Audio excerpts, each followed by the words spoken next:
Yeah, they didn't miss much. All that and more coming up. First takes in the house. You know what time it is. Throughout the highs, throughout the lows, you stay even keel, stay in the moment.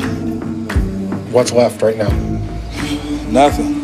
It's win to win for us. You got to be better in Game 6 and close the series. James goes to the rim once again, lays it up and in. Trying to win himself another ring. Oh, Rajon Rondo putting on a show.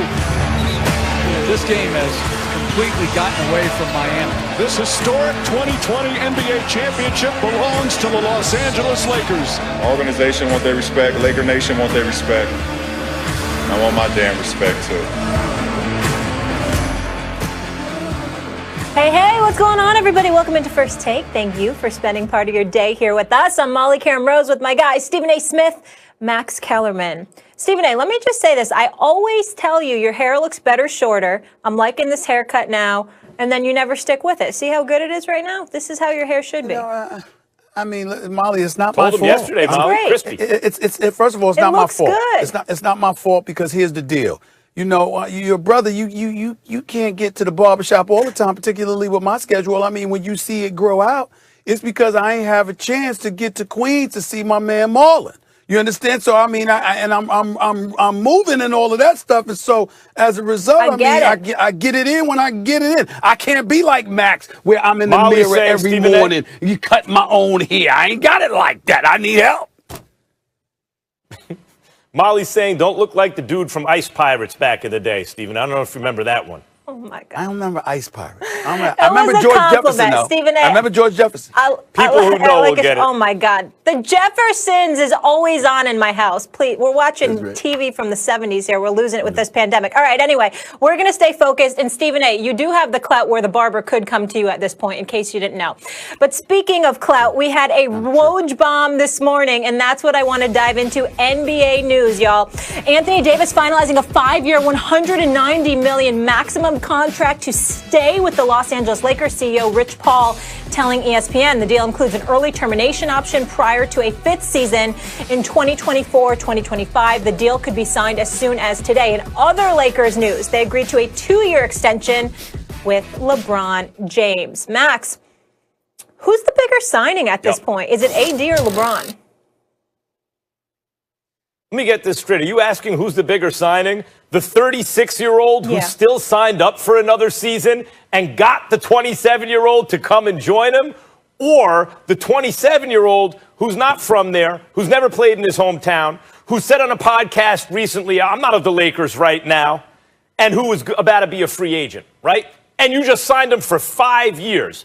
The 27-year-old who you just snapped up for the rest of his prime. The best years of AD's career are very likely now going to occur as a Los Angeles Laker. Clearly, it is the AD signing that is the bigger deal. Like, did I really think he was going to go anywhere? Nah, I didn't think AD was moving. I thought he was going to stay right there in L.A. But I knew LeBron wasn't going anywhere. I knew it because he had a contract. You knew LeBron was going to stay right there. But even just for right now, AD is locked up. And for the rest of the man's prime, the Lakers now have their next great big, who is going to be remembered now as a Los Angeles Laker. You know, the way Kareem is thought of as a Laker. Shaq is thought of as a Laker. Anthony Davis will be thought of as a Laker. He is the new great Laker big. Anthony Davis is one of the top 3 players on the planet. He's big time, and I get where you're coming from with all the things that you pointed out. But to me, LeBron is a bigger deal only because of this.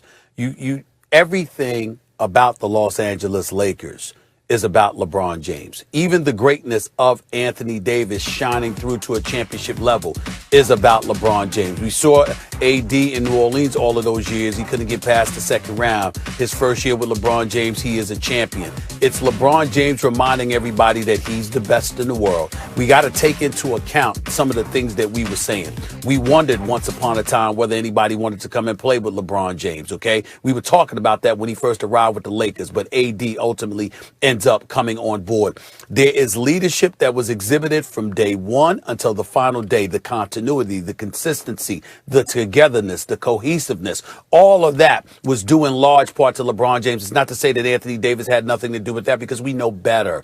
And we also understand that Anthony Davis, with LeBron having him to lean on, was a big, big thing. They don't win the championship without Anthony Davis. We get all of that. There were times in the bubble where we looked at him and said, this dude is the best player on the planet, not LeBron James, because of the way that AD was playing at times. We get all of that. But in the end, when you talk about a model of consistency, shooting 49% from the field, nearly 35% from three-point range, leading the league in assists at age 35, 36 years of age, averaging 10.2 per game, and of course the 25 a game, making the necessary sacrifices when called upon, stepping up for the challenges when called upon, exhibiting a consistent level of leadership that even Magic Johnson stood back and applauded time and time again. You take all of those things into consideration, along with the distractions, Kobe Bryant's unfortunate and devastating passing, the stoppage of league play, ultimately it being reignited, and then the social justice issues that took place to the point where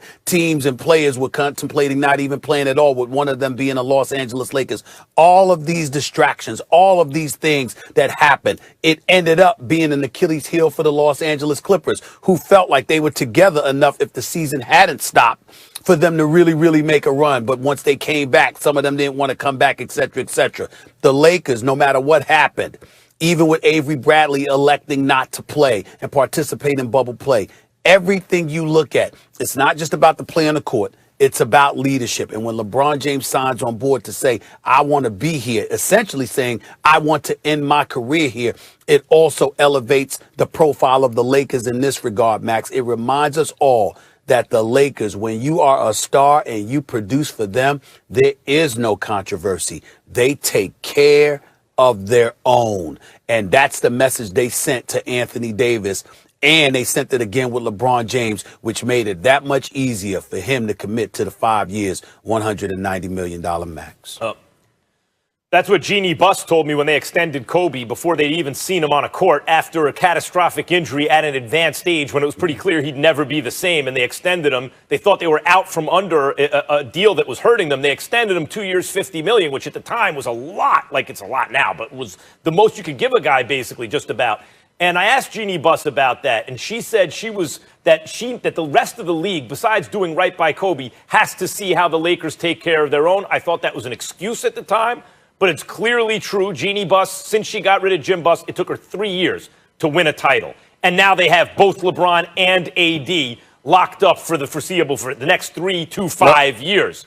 It's still AD that's the bigger signing, though. And look, they get along. Like, one of the great things about LeBron and AD is the kind of chemistry they had right from the beginning. They're both trying to up each other, right? They're pulling in the same direction, one common cause. It's not an ego clash, at least not yet, and it doesn't look like it will be. As opposed to Shaq and Kobe, where they were butting heads at times. Remember what the Lakers did. If we got to choose between Shaq and Kobe, we're taking Kobe. Is that just because he was drafted with the team, or because he was, or because Shaq couldn't play anymore? No, it wasn't that, because Shaq went on to win another title with Dwayne Wade. No, it's that you take the young superstar who's entering his prime over the old superstar, even if you think the old guy is better, right? Anthony Davis, Stephen A., may not even be as good as he'll one day be. And I'll tell you this right now. Now that he's on the Lakers and he already won a chip and he's locked up with LeBron on a great organization, he has a chance to become the greatest power forward ever. He has a chance to be remembered that way. When you think about the Lakers 1 through 5 all time, Magic's the greatest point guard ever. Kobe is next to Jordan at the 2 as the greatest ever. At the 3, you have LeBron. At the 5, you have, take your pick, Kareem, Wilt, Shaq.